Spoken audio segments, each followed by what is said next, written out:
Hola, buenos días estudiantes del 10º año. Hoy 14 de septiembre del 2020 vamos a dar inicio también a una nueva clase de estudios sociales. Pero antes vamos a agradecerle a Dios por este día maravilloso que nos sigue dando esa gracia santificante y sobre todo esa bendición que la necesitamos. En nombre del Padre, y del Hijo, y del Espíritu Santo. Amén. Y que Mamita María Auxiliadora siga intercediendo por toda esta comunidad salesiana y en especial a estos jóvenes del 10º año. Pues bien, vamos a dar nuestro tema el día de hoy.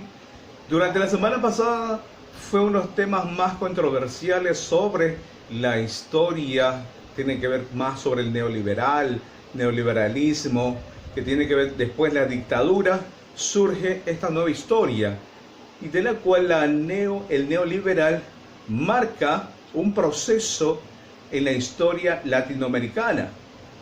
Pero veamos la otra contraparte que quiere generar ahora, después de ese proceso que se evaluó, ese proceso que realmente fue para bien algunas partes, pero en sí las consecuencias como modelo liberal también fue una gran desventaja. Quizás para el sector realmente que no aprovechó los parámetros, el Consejo de Washington, donde se llevó a cabo todos estos tipos de medidas políticas, pero política económica en ese sentido, porque las consecuencias fueron tan fuertes en el sentido como una caída, como una crisis, y eso es lo que va a generar este cambio. Entonces vamos a ver nuestra gráfica en la pizarra, consecuencia, los resultados de ese modelo neoliberal. Son algunos resultados, la parte de la reforma, ¿cuáles fueron esos estatutos? Pero una reforma económica, ¿qué es lo que fue realmente ese punto económico que quizás fue para bien o para mal? Y otro de los puntos muy importantes, ¿cuál sería entonces el panorama ver a América Latina y al Caribe después de todo ese proceso, tanto resultados, las reformas que se planteó este modelo neoliberal? Entonces, se dice que en el panorama general, toda América y el Caribe, su población es de 600 millones de habitantes. Entonces, ¿ha generado cambios? Sí. ¿Ha habido este trasfondo económico? Sí. ¿Ha habido la parte de educación? Sí. Todo existe en ese proceso. Pero depende también cuál fue esa consecuencia o el conjunto de medidas políticas de corte neoliberal. Recordemos que una nueva libertad, pero económicamente, pero realmente fue más una crisis, más bien los llevó a la pobreza para algunos. Entonces, a partir de esta consecuencia, vamos a analizar por qué como resultado surge la política de liberación. Más bien la política de liberación económica se trata más bien por la exportación. Pero ¿qué tipo de exportación la que quería generar? Obviamente que se convierta en factor más dinámico la producción, obviamente lo que estaban generando, pero obviamente políticamente, pero a la vez hace una conexión con la economía y eso es lo que va generando ese cambio. Recordemos que es para la gran exportación que existía en esa época. Entonces, todo esto depende también del siglo XX. Ya el siglo XXI obviamente van cambiando estas medidas, van cambiando. Pero recordemos que también entró la parte del Tratado de Libre Comercio. Obviamente que también fue excluyéndose o desapareciéndose poco a poco. Y otra de las consecuencias también es el servicio público. Usted dice, profesor, pero los servicios públicos, la mayor parte debe ser beneficiada, y obviamente como beneficio es para el pueblo. Pues sí, debería ser así de esa manera, obviamente para el pueblo, pero está generando grandes cambios. Obviamente se ejecutaron, sobre todo, varias empresas privadas tomaron el mando de administrar el agua, administrar la electricidad, administrar el gas, administrar las telefónicas, obviamente. Entonces, eso es lo que se generó como consecuencia y como resultado de ese modelo neoliberal, para bien y para mal para algunos. Obviamente hubo cambios, generó riqueza en sí. Entonces, una de las amenazas también, yo digo así, la política fiscal, al ver que el pueblo obviamente comenzaba a rechazar estas normas, estos reglamentos, entonces la política fiscal fue más estricta. Fue más estricta la política fiscal, en ese de tener un orden y aumentar más impuestos. Obviamente fue más como una caída y el punto más fuerte sería reducir el déficit público. Entonces, profesores, eso fue, sí, es verdad, pero hablando de un déficit público, más bien cuando el gobierno fiscal pone presión, pone orden y no nos deja obviamente ser libres con ese libre comercio que necesitamos para vender. Entonces hubo un control, hubo manejos, aumentaron los impuestos, te controlaban todo lo que usted generaba y tenía que pagar un porcentaje de lo que usted obviamente tenía de ingreso.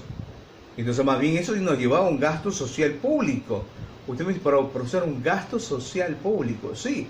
Obviamente es una situación de pobreza porque aumentaba en América Latina ese gasto público. Y eso es lo que iba generando. Y eso como resultado de este modelo neoliberal. Entonces todos iban perdiendo porque no tenían esas bases sólidas, no tenían esa fuerza que realmente el Consejo de Washington de unir esas medidas políticas en una corte neoliberal, como ser una gran nación económicamente. Entonces también nos lleva a las multinacionales que también surgen en esa época y donde participan más bien todas las naciones de querer obviamente establecerse en dichos países, traer sus productos, poner su empresa y listo. Y eso que les generó cambios también, pero también fue generando la inversión de la parte productiva más nacional que obviamente que la internacional, pues. Entonces las multinacionales también querían dar a conocer sus productos en este punto.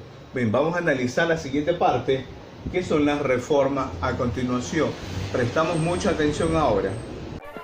La década de los 80 fue una época muy difícil y de estancamiento para América Latina, debido a los elevados precios del petróleo y el aumento de la deuda externa.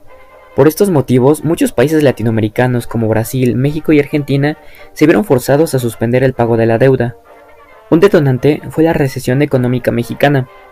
En agosto de 1982, México se quedó sin reservas y no podía pedir más préstamos, por lo que se vio forzado a declarar la moratoria de su deuda. En unas pocas semanas, toda la región cayó en lo que posteriormente se conoció como la crisis de la deuda. Ligado a esto vino la apreciación de la moneda estadounidense, como consecuencia de la crisis petrolera de inicios de la década. El dólar aumentaba su valor, mientras las monedas latinoamericanas lo disminuían. Debido a que los préstamos adquiridos habían sido en dólares, su deuda aumentó en promedio 7 veces, siendo los países más afectados Brasil, México, Argentina, Venezuela, Perú, Colombia y Chile. Debido a esto, se tuvo la necesidad de un modelo económico que permitiera a los países latinoamericanos salir de sus problemas, dando origen al Consenso de Washington en 1989. En noviembre de 1989, el Instituto Internacional de Economía llevó a cabo una conferencia. En ella, John Williamson, profesor de este instituto, presentó lo que él consideraba las principales reformas que en Washington eran necesarias para restablecer el crecimiento económico de América Latina. Participando destacados economistas y representantes de los organismos internacionales, quienes llegaron a un consenso acerca de los 10 instrumentos de política económica prioritarios que los estados latinoamericanos debían tener para salir del bache económico, quedando estipulados los 10 puntos del consenso. Disciplina fiscal. Se sugerían presupuestos balanceados y no más déficit fiscal. Reordenación del gasto público. Reducirían el gasto, más concretamente redistribuirlo, eliminando subsidios no justificados y apoyando la sanidad, la educación e infraestructuras. Reforma tributaria. Habrá aumentos de los impuestos para incrementar la recaudación. Liberalización de las tasas de interés, ahora se establecerían por el mercado. Esto llevaría a la liberalización financiera. Tipo de cambio marcado por el mercado. Pretendían asegurar un tipo de cambio competitivo. Liberalización del comercio. Eliminaría las restricciones del comercio que se transformarían en aranceles, que también poco a poco irían disminuyendo. Proteger las industrias nacionales frente a las extranjeras se consideró un obstáculo al crecimiento. Liberalización de la inversión extranjera directa. Aportaría capital, tecnología y experiencia. Privatización. Se basaba en la idea de que la industria privada está gestionada más eficientemente y de mejor manera que las empresas que maneja el Estado. Desregulación. Se consideró una manera de fomentar la competencia en América Latina, ya que era donde se encontraban las economías más reguladas del mundo. Derechos de propiedad.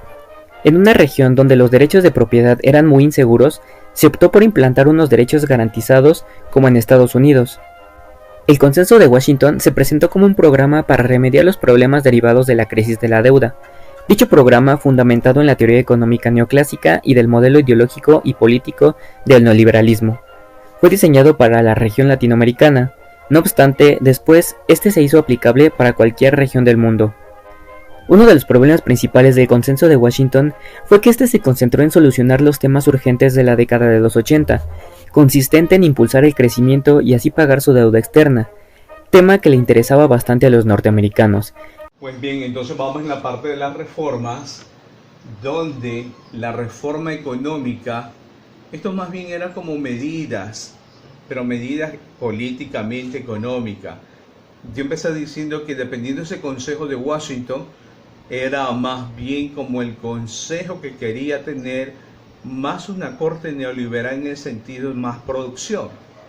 Entonces, todas estas reformas políticas fueron cambiando, fueron generando, pero más bien buscaron como una disciplina muy fiscal, a partir como resultado aquí, como una política fiscal pero estricta, pero realmente buscaron una disciplina fiscal más para el manejo, más para el control y sobre todo recomendaciones de la parte de las partes principales de las empresas que adquirían obviamente también un poder. Una reforma fiscal, una nueva reforma para controlar los ingresos de las exportaciones.